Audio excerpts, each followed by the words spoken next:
celebrating now what is typically a joyous occasion. Others might be experiencing what's known as the holiday blues. Joining me live this morning with a few tips on how we could all navigate through this time is Dr. Rachel Needle, a licensed psychologist. Doctor, thank you so much for joining us this morning. First, I want to ask you, what are some of those factors that contribute to the holiday blues or maybe contribute to stress on a holiday like this where everyone's back together?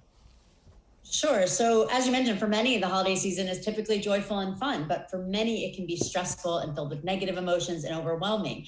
Some of those things, traditionally include gift giving, finances, family, and at a time where this is our first, normal holiday in quite some time. For others, there can be concerns about safety and social gatherings. So, there are a lot of things that can cause us to be stressed and overwhelmed and anxious during the holidays. And like anything, we haven't been doing these large gatherings in so long, it could be a little uncomfortable. So what's some advice you would give to reduce or manage stress over the holidays?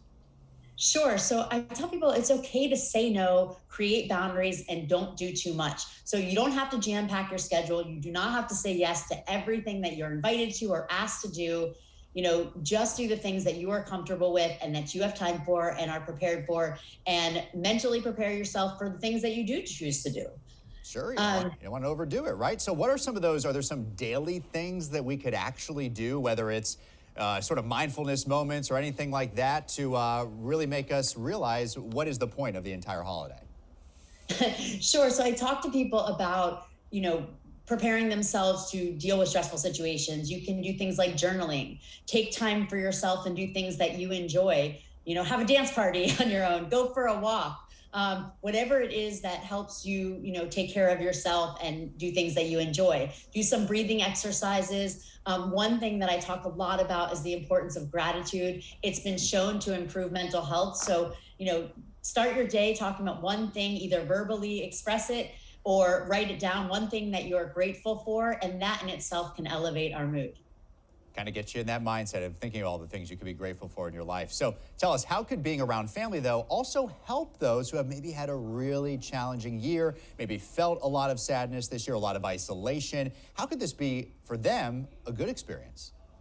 Sure. So family can provide a lot of support and connection. So, and good memories. So for a lot of people, they really enjoy that. So whether it's your biological family or the family that you created, making sure that you are spending time, not isolating and spending time with people that you enjoy being with, having that connection can be very important to raising our mood, because the truth is it's not uncommon to be depressed during the holiday season.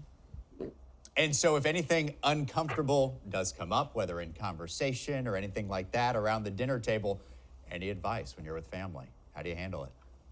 It's okay to not want to talk about something. And it's okay to say, I'm not comfortable with this conversation. Let's move on, or let's talk about X and change the subject. So it's okay to express that you're not comfortable with a certain topic, and to not talk about everything that other people want to talk about. Take care of you, and whatever that means. If they continue the conversation, it's okay to say, I'm going to go for a walk. I'll be back in 10 minutes.